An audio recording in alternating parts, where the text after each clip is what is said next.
혹시 지금 정말 아무리 애를 써도 도저히 빠져나올 수 없을 것 같은 그런 고통 속에 계신가요? 오늘 우리는요, 아주 오래된 개념이죠. 바로 부활이라는 걸 통해서 지금 겪고 계신 바로 그 고통을 다스릴 수 있는 정말 놀랍고도 실용적인 방법을 한번 같이 찾아보려고 합니다.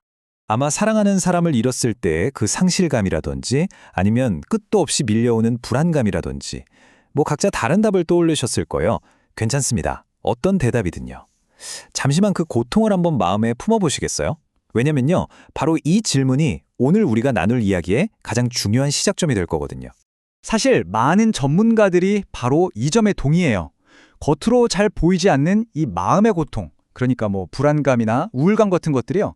이게 때로는 몸이 아픈 것보다 우리를 훨씬 더 깊은 절망 속으로 밀어넣을 수 있다는 거죠. 어쩌면 지금 여러분이 겪고 계신 고통이 바로 이런 종류는 아닐까 싶네요. 자, 그럼 이 고통에서 벗어나려면 어떻게 해야 할까요? 우선 그 진짜 원인이 뭔지부터 파헤쳐 봐야겠죠?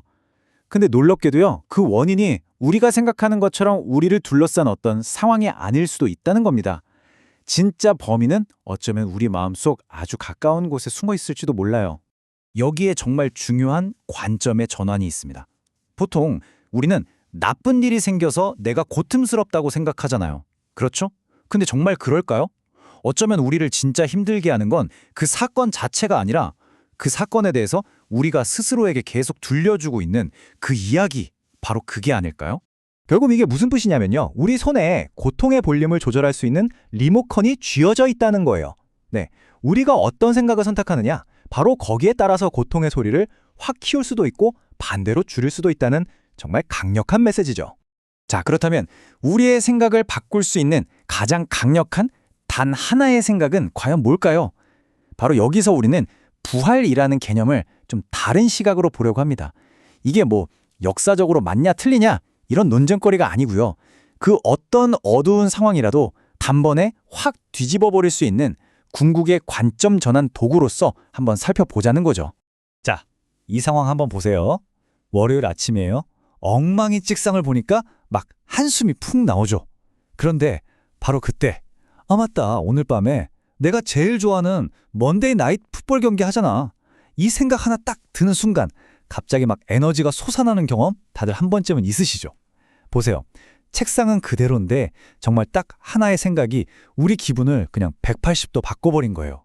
생각해보세요. 고작 풋볼 경기 하나 생각하는 것만으로도 우리 기분이 잠시나마 좋아질 수 있다면 하물며 우리 삶의 가장 어둡고 힘든 순간조차도 빛으로 바꿀 수 있는 그것과는 비교도 안 될 만큼 강력한 진실이 있다면 어떨까요? 부활이라는 건요, 바로 그런 힘을 가진 모든 것을 완전히 새롭게 보게 만드는 궁극의 렌즈 같은 겁니다.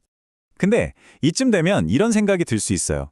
아니, 진짜 믿음이 있으면 고통을 안 겪어야 정상 아닌가? 하고 말이죠.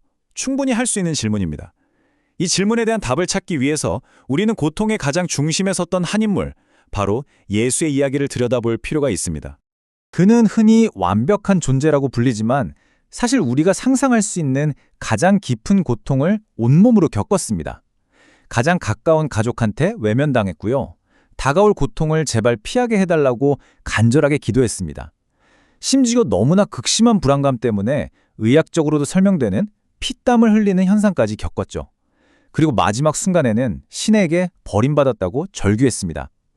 정말 지독할 만큼 인간적인 고통의 모습 아닌가요? 이 구절 정말 놀랍지 않나요? 어쩌면 좀 불편하게 들릴 수도 있을 것 같아요. 신의 아들조차도 고난을 통해서 순종을 배웠다고 하니까요. 고난을 피해서가 아니라 바로 그 고난 한복판 속에서 말입니다. 와, 이 말이 우리에게 뭘 의미하는 걸까요? 그리고 바로 이어서 그 의미를 한 걸음 더 깊이 파고드는 구절이 나옵니다. 고통이 그를 온전하게 만들었다는 거예요. 이게 마치 불순물을 제거하고 순금을 만들어내는 그런 과정처럼 고통이라는 게 우리를 그냥 파괴하는 게 아니라 오히려 우리를 완성으로 이끄는 도구가 될 수도 있다는 정말 놀라운 관점을 보여주는 거죠. 자, 그럼 이제 이 도발적인 질문 앞에 한번 서보시죠. 우리 종종 그러잖아요.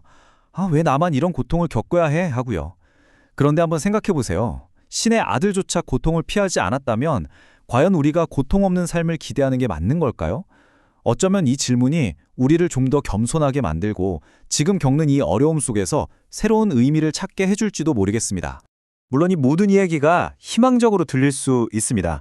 하지만 당장 눈앞이 캄캄하고 불안할 때는 사실 이런 말이 잘 안 들어오죠. 그래서 이제부터는 머리로만 이해하는 걸 넘어서서 직접 가슴으로 느끼고 손으로 실천할 수 있는 아주 구체적인 4단계 방법을 알려드릴게요. 자, 여기 불안을 다스리는 4가지 강력한 도구가 있습니다. 첫 번째는요, 내 모든 염려를 솔직하게 쏟아내는 기도입니다. 두 번째, 문제 한가운데서도 감사할 거리를 억지로라도 찾아내서 시선을 돌려버리는 감사고요. 세 번째, 꼬리에 꼬리를 물고 이어지는 그 부정적인 생각들을 의식적으로 진실하고 긍정적인 생각으로 딱 교체해버리는 생각 바꾸기입니다. 그리고 마지막으로 제일 중요한 거, 이 모든 걸 마치 운동에서 근육 키우듯이 계속 반복해서 습관으로 만드는 실천. 이거 정말 중요해요. 이건 그냥 힘내 하는 위로가 아니고요. 우리 마음을 훈련시키는 구체적인 행동 지침인 셈이죠. 네, 지금까지 우리는 고통의 진짜 원인이 뭔지 그리고 그걸 어떻게 다룰 수 있는지에 대해 살펴봤습니다. 자, 이제 마지막으로요. 우리의 시선을 지금의 이 힘든 싸움 그 너머로 한번 돌려보겠습니다. 이 모든 이야기의 최종 목적지 그리고 우리에게 이미 약속된 그 궁극적인 승리를 향해서요. 이건 그냥 멋있는 문장이 아니에요.